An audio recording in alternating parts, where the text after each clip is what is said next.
වාසනාවන්ත දවසක් හැම කෙනෙක්ටම. අද වීඩියෝ එකෙන් අපි බලන්න යන්නේ අප්‍රේල් 19 වෙනිදා යෙදෙන අක්ෂය තෘතීය දවසේදී අපේ ප්‍රාර්ථනා බලාපොරොත්තු ඉෂ්ට කරගන්න අප මොන වගේ දේවල්ද කරන්න ඕන කියලා. ඉතින් මම ඔයාලට කෙටියෙන් කියන්නම් මේ දවසේ තියෙන වැදගත්කම. ඉතින් මේ අක්ෂය තෘතීය කියන්නේ අවුරුද්දක යෙදෙන සුබම දවස් වලින් එකක්. මේ අක්ෂය කියන්නේ විනාශ නොවන, අඩු නොවන, සදාකාලික කියන අර්ථය ගෙන දෙන වචනයක්. ඒ වගේම මේ දවසේදී විෂ්ණු දෙවියන්ගේ, ලක්ෂ්මී මෑණියන්ගේ, කුබේර දෙවියන්ගේ ආශිර්වාදය ලැබෙන දවසක් වෙනවා. ඒ වගේම මේ දවසේ ඉර හා හඳ උච්ච බලයෙන් තියෙන නිසා මේ දවසම නැකත් දවසක්. ඒ නිසා මේ මුළු දවසම සුබ දවසක් වෙනවා. අපි දැන් බලමු මේ දවසේදී කරන්න ඕන මොනවද කියලා. මම ක්‍රම 5ක් කියනවා. ඔයාට පහසු ක්‍රමයක් කරන්න. පළවෙනි ක්‍රමය තමයි ඔයාට පුළුවන්කමක් තියෙනවා නම් මේ දවසේදී රන් රිදී වගේ දෙයක්, පොඩි හරි දෙයක් ගන්න පුළුවන් නම් මේ දවසේ ඉතාමත් සුබ කටයුත්තක් වෙනවා. ඒකට ඔයාට මේ දවසේදී තියෙන හොඳම වෙලාව තමයි අප්‍රේල් 19 වෙනිදා උදේ 6:55 ඉඳලා උදේ 9:12 වෙනකන් අතර වෙලාව. මේ වෙලාව ඇතුළතදී ඔයා මේ රත්තරන් හරි රිදී හරි මිලදී ගන්න. ඒ වගේම ඔයාට මේ දවසේදී කරන්න පුළුවන් අලුත් පර්ස් එකක්. ඒ කියන්නේ ඔයාට මුදල් දාන්න අලුත් පර්ස් එකක් මිලදී ගන්නත් හොඳ දවසක් වෙනවා. ඒ වගේම ඔයාට පුළුවන් නම් මේ දවසේදී ඔයාගේ බැංකු පොතට පොඩි හරි ගාණක් මේ දවසේදී දාන්න. මෙන්න මේ වැඩ ඔයා කරන ගමන් මම මේ කියන වචන ටික ඔයා කියන්න ඕන 8 වතාවක්. ඒ ටික තමයි ලක්ෂ්මී කවුන්ට් 888. මෙන්න මේක 8 වතාවක් ඔයා කියන්න ඕන මෙන්න මම මේ කිව්ව දේවල් කරනකොට.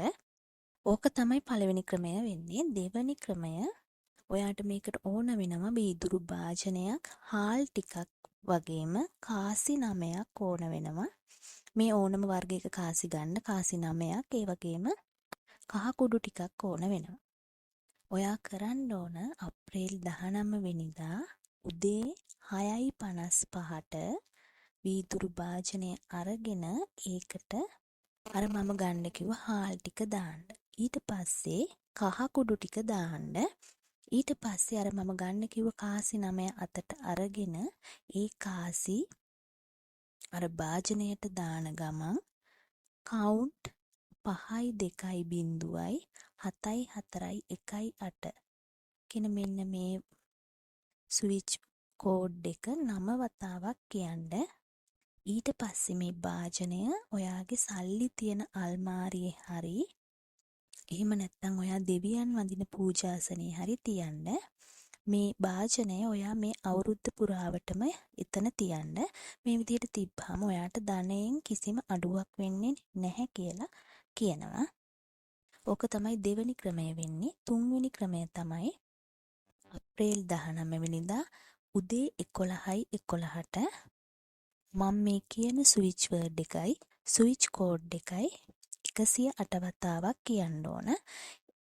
ඒක තමයි කවුන්ට් 5යි 2යි 0යි 7යි 4යි 1යි 8යි 8යි 9යි 7යි. මෙන්න මේක 108 වතාවක් කියන්න ඕන. ඕක තමයි තුන්වෙනි ක්‍රමය වෙන්නේ. හතරවෙනි ක්‍රමය තමයි දන් දීමේ පිළිවෙත. මේකෙදි අපි මේ දන් දෙනවා කියන එකට දවසක් ඕන නැහැ. අපිට ඕනම දවසක දන් දෙන එක කරන්න පුළුවන්. ඒක ඒ වගේම හොඳ දෙයක්. මම ඒක ගැන දැන් කියන්නේ මේ දවසේදී දන් දීම තුල විශේෂත්වයක් තියෙන නිසා. මේ අක්ෂය තෘතීය දවසේ දෙන දේ අක්ෂ වෙනවා. ඒ කියන්නේ අඩු වෙන්නේ නැහැ කියන අර්ථය. ඉතින් ඒ නිසා මේ දවසේදී ඔයාට පුළුවන් නම් අසරණ කෙනෙක්ට හාල් ටිකක්, ලුණු, සීනි, පොල් මෙන්න මේ වගේ දෙයක් හරි එහෙම නැත්නම් මුදල් ටිකක් හරි දෙන්න. මේකත් ඔයාට මේ දවසේ ආශිර්වාදය ලැබෙන දෙයක් වෙනවා.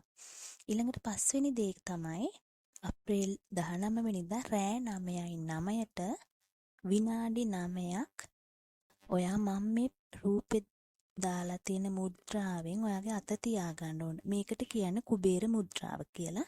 මෙන්න මේ මුද්‍රාවය විදිහට අත තියාගෙන අත නවාගෙන ඔයාගේ ඇඟිලි නවාගෙන කවුන්ට් 8යි 8යි 8 කියලා විනාඩි 9ක් කියන්න ඕන. මේක කරාම ඔයාට අවහිර වෙලා තියෙන මුදල් මාර්ග විවර වෙනවා. ඕක තමයි 5 වෙනි ක්‍රමය වෙන්නේ. ඊළඟට මම ඔයාලට දැන් කියනවා මේ දවසේදී කරන අමතර කරුණු කීපයක්. ඔයා මේ අප්‍රේල් 19ට කලින් ඔයාගේ ගෙදර තියෙන කැඩුණු වීදුරු, වැඩ කරන්නේ නැති ඔරලෝසු, ඉරුණු පර්ස් මෙන්න මේ වගේ දේවල් මේ දවසට කලින් ඉවත් කරන්න. ඒකෙන් මෙන්න මේ වගේ දේවල් ඔයාගේ නිවසේ තිබ්බොත් ධනය අවහිර වෙන මාර්ග ඇති වෙනවා. ඒ නිසා මේ දේවල් ඉවත් කරන්න. ඒ වගේම අප්‍රේල් 19 වෙනිදා ඔයාගේ පර්ස් එකට කොළ පාට මුදල් නෝට්ටුවක් දාන්න. කොළ පාට මුදල් නෝට්ටුවක් දාන්න කියන්නේ කොළ පාට වර්ධනය වෙන වර්ණයක් නිසා. ඊළඟට ඔයාට මේ දවසේදී කරන්න පුළුවන් ඔයාගේ බැංකු පොත හරි එහෙම නැත්නම් ඔයාගේ ෆෝන් එකෙන් ඔයාගේ බැංකු ශේෂය බලලා ඔයා මෙන්න මේ විදිහට කියන්න ඕන. විශ්වයට ස්තුතියි, මේ මාසේ මේ මුදල් දෙගුණයක් වේවා. මෙන්න මේක ඔයා කියන්න ඕන ඔයාගේ බැංකු පොතේ ශේෂය. එහෙම නැත්නම් ඔයාගේ බැංකු පොතේ තියෙන මුදල් දිහා බලලා. ඊළඟට ඔයාට මේ දවසේදී කරන්න පුළුවන් මේ දවසේදී ඔයාට අලුත් ව්‍යාපාරයක් පටන් ගන්නවා නම්, ඒ වගේම ඉඩමක් මිලදී ගන්නවා නම්, ඒ වගේම විවාහ ගිවිස ගැනීම වගේ දේවල් මේ දවසේදී කරන්න ඉතාමත්ම හොඳයි. ඒකට හේතුව තමයි මේ දවස තුලම නැකත් දවසක් යෙදෙන නිසා. ඒ වගේම ඔයාට මේ දවස පුරාවටම ඔයාගේ ප්‍රාර්ථනා කියන්න පුළුවන්. ඒ ප්‍රාර්ථනා ඉෂ්ට වීමේ සම්භාවිතාවය ගොඩක් වැඩි. ඉතින් ඔන්න ඔය දේවල් ටික තමයි ඔයාට මේ දවසේදී කරන්න තියෙන්නේ. ඉතින් ඔයාට පහසු දෙයක් මේ දවස් තුල මේ මං කිව්ව දේවල් වලින් කරන්න. ඉතින් මං හිතනවා අද මං ඔයාලට කියලා දුන්න දේවල් පැහැදිලි වෙන්න ඇති කියලා. අද වීඩියෝ එක හොඳයි නම් ලයික් කරලා, ෂෙයා කරලා, channel එක subscribe කරන්නත් අමතක කරන්න එපා. තවත් මේ වගේ වැදගත් වීඩියෝ එකකින් හම්බ වෙමු.